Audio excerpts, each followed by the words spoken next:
നമസ്കാരം, ഞാൻ ശൈലേഷ്.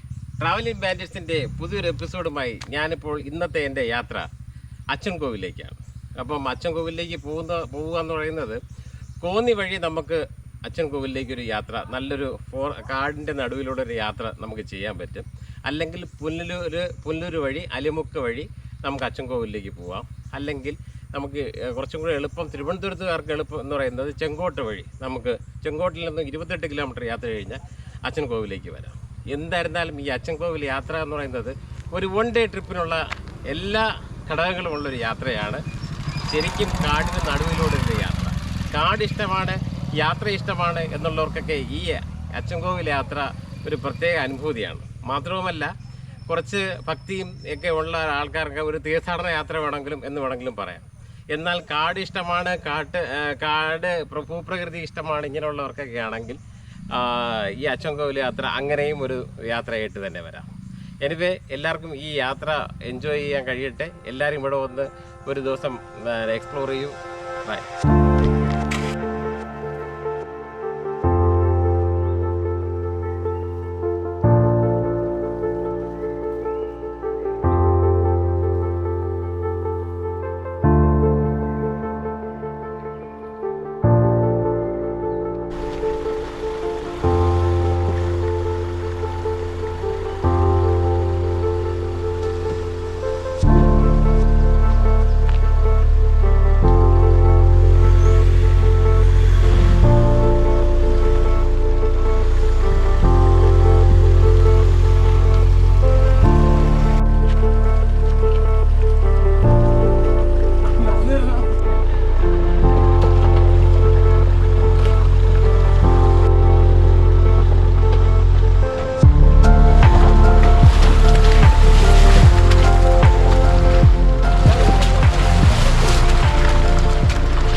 കൊല്ലം ജില്ലയിലെ പത്തനാപുരം താലൂക്കിൽ സ്ഥിതി ചെയ്യുന്ന ദേവാലയമാണ് അച്ചൻകോവിൽ ശാസ്താക്ഷേത്രം.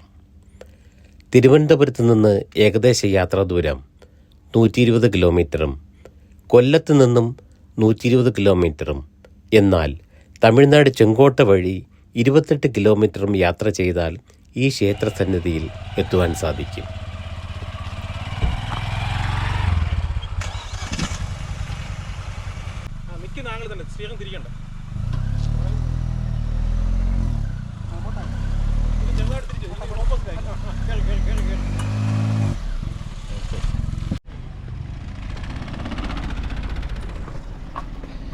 ഇത് വഴിയുള്ള ഈ വഴി എന്ന് പറയുന്നത് വളരെ വീതി കുറഞ്ഞ വഴിയാണ്. അത് 2 സൈഡും ശരിക്കും താഴ്ചയുള്ള സ്ഥലമാണ്. അങ്ങനെയാണ് ആ വണ്ടി ഇവിടെ അകപ്പെട്ടു പോയത്. ഇത്തരം ഇവിടെ ഇതുവഴി വരുന്ന ആൾക്കാർ ശ്രദ്ധിക്കേണ്ടത് ഡ്രൈവിംഗ് വെരി കെയർഫുള്ളായിരിക്കണം.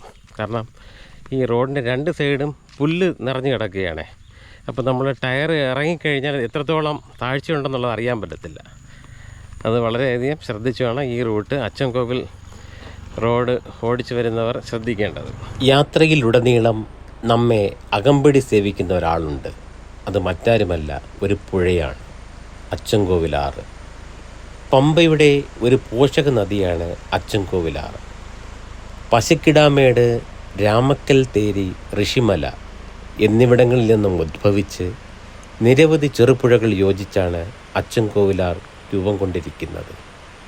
ഏകദേശം 112 കിലോമീറ്റർ ഒഴുകി ആലപ്പുഴ ജില്ലയിലെ വിയപുരത്ത് വച്ച് അച്ചൻകോവിലാർ പമ്പാ നദിയിൽ ലയിക്കുന്നു. വനത്തിൻ്റെ മധ്യത്തിലൂടെ പോകുന്നൊരു കാട്ടുപാത. എങ്ങും ഹരിതാഭയും വന്യതയും നിറഞ്ഞു നിൽക്കുന്നു. മനോഹരമായ ഈ കാട്ടിലൂടെ പല വെള്ളച്ചാട്ടങ്ങളെയും താണ്ടിയാണ് അച്ചൻകോവിൽ എന്ന ദേവസന്നിധിയിലെത്തുക.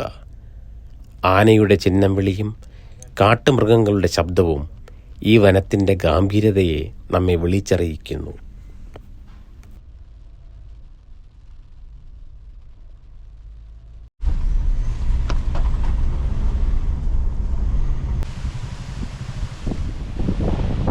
ഈ അച്ചൻകോവിൽ വന്നു കഴിഞ്ഞാൽ നമുക്ക് താമസിക്കാൻ പറ്റിയ ഏറ്റവും നല്ലൊരു അക്കോമഡേഷനാണ് PWD ഗസ്റ്റ് ഹൗസ്. ഇത് നിങ്ങൾക്ക് ഓൺലൈനിൽ ബുക്ക് ചെയ്യാൻ പറ്റുന്നതാണ്. ഇതിൻ്റെ തൊട്ട് ചേർന്ന് നിൽക്കുന്ന സ്ഥലമാണ് ഇത് നമ്മുടെ അച്ചൻകോവിൽ ശ്രീ ധർമ്മശാസ്ത്ര ക്ഷേത്രം. കൊല്ലം ജില്ലയിലെ പത്തനാപുരം താലൂക്കിൽ സ്ഥിതി ചെയ്യുന്ന ദേവാലയമാണ് അച്ചൻകോവിൽ ശാസ്താക്ഷേത്രം. കേരളത്തിൻ്റെ സുരക്ഷിതത്വത്തിനു വേണ്ടി പരശുരാമൻ സ്ഥാപിച്ചതാണ് ഈ ക്ഷേത്രമെന്നാണ് ഐതിഹ്യം. എന്നാൽ ഒരു തീർത്ഥാടന കേന്ദ്രമെന്ന നിലയിൽ മലയാളികളെക്കാൾ കൂടുതൽ തമിഴ്നാട്ടിലുള്ള ഭക്തരാണ് ഇവിടം സന്ദർശിക്കുന്നത് എന്നതാണ് കൗതുകകരമായ കാര്യം.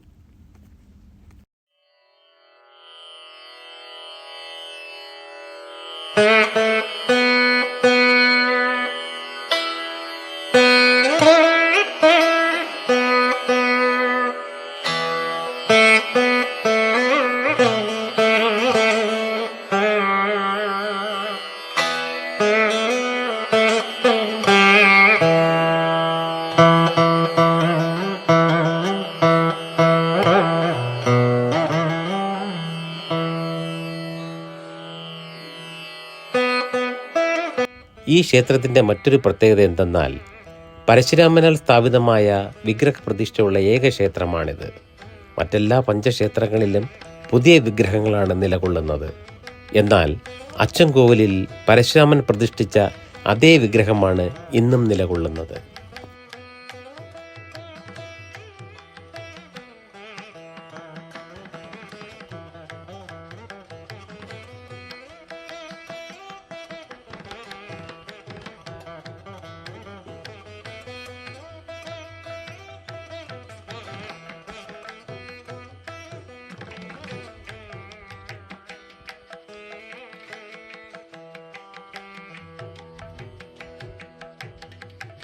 പരശുരാമൻ പണി കഴിപ്പിച്ച പഞ്ചക്ഷേത്രങ്ങളിൽ ആദ്യത്തേത് കുളത്തൂപ്പുഴയാണ്.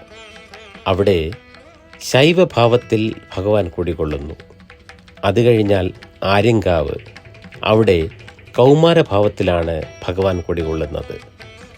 അച്ചൻകോവിലിൽ പൂർണ്ണയും പുഷ്കലയും എന്നീ ഭാര്യമാരോടൊപ്പം ഇരിക്കുന്ന രാജാവിൻ്റെ ഭാവത്തിലാണ് ഭഗവാൻ കുടികൊള്ളുന്നത്. വിഷഹാരിയാണ് അച്ചൻകോവിൽ ശാസ്താക്ഷേത്രം എന്നാണ് വിശ്വാസം. സർപ്പതീണ്ടലുമായി എത്തുന്നവർക്ക് ശാസ്താവിൻ്റെ കൈക്കുമ്പിളിൽ സൂക്ഷിച്ചിരിക്കുന്ന ചന്ദനവും ക്ഷേത്ര കിണറിൽ നിന്നെടുക്കുന്ന ജലവും തീർത്ഥമായി നൽകുമ്പോൾ സർപ്പവിഷത്തിനെതിരെയുള്ള ഒരു ഉത്തമ ഔഷധമായി അത് മാറുന്നു. അത്താഴ പൂജയ്ക്ക് ശേഷം രാത്രിയിൽ ആവശ്യമാത്രയിൽ നടതുറക്കുന്ന അപൂർവ ക്ഷേത്രങ്ങളിലൊന്നുകൂടിയാണിത്. കിഴക്കേ ഗോപുരനടയിൽ മണിയടിച്ച് എപ്പോൾ വേണമെങ്കിലും സഹായം അഭ്യർത്ഥിക്കാം. ധനു 1 മുതൽ 10 വരെ നടക്കുന്ന മണ്ഡലപൂജ എന്ന ഉത്സവവും മകരത്തിലെ രേവതി പൂജ എന്ന പ്രതിഷ്ഠാ ദിനവുമാണ് ഇവിടുത്തെ പ്രധാന ഉത്സവങ്ങൾ. ഇനിയും ഈ ഭഗവത് സന്നിധിയിൽ തനിക്ക് എത്താൻ കഴിയണേ എന്ന പ്രാർത്ഥനയോടെയാണ് ഓരോ ഭക്തരും പടിയിറങ്ങുന്നത്. ഞങ്ങൾ തിരിച്ചു പോകാൻ തന്നെ തീരുമാനിച്ചു. ഒരു 3 കിലോമീറ്റർ കഴിയുമ്പോൾ കുറച്ചും കൂടെ നല്ല റോഡുണ്ട്, അങ്ങനെ തന്നെ പോകാം. കാരണം ഇന്ന് നല്ല തിരക്കാണ് ഈ റോഡ്. ഇന്ന് സൺഡേയും കൂടെ ആയതുകൊണ്ട് നല്ല തിരക്കായി. അപ്പം എന്താ നമ്മുടെ വണ്ടിയും തൊട്ട് പിറകെ ഉണ്ട്. ഇവിടെ ഇട്ട് തിരിക്കാം. ഇവിടെ ആനപ്പിണ്ടോ കിടക്കുന്നുണ്ട് കേട്ടോ. ഇവിടെ നിറച്ച ആനയാണ്. ഇന്നലെ വന്ന വഴി മൊത്തവും ശരിക്കും ഒരു ഗ്രൂപ്പ് ആന ഇതുവഴി പോയിട്ടുണ്ട്. അപ്പോൾ അങ്ങനെയൊക്കെയാണ് ഈ അച്ചൻകോവിൽ യാത്ര. ഒരു റിസ്കി 4 വീലർ ട്രിപ്പാണ്. എന്നാൽ 4 വീലർ വേണമെന്നുമില്ല, സുഖമായിട്ട് വരാം. ഒരു SUV മോഡൽ വണ്ടി ഉണ്ടെങ്കിൽ സുഖമായിട്ട് വരാം. കുറച്ച് ഗ്രൗണ്ട് ക്ലിയറൻസ് വേണം വണ്ടിക്ക്, അതാണ്. അപ്പോൾ ഒരു 1 ഡേ ട്രിപ്പൊക്കെ ഈ വഴി വന്നു കഴിഞ്ഞാൽ എൻജോയ് ചെയ്യാം. വണ്ടി ഇവിടെ ഇട്ട് തിരിക്കുകയാണ് കേട്ടോ.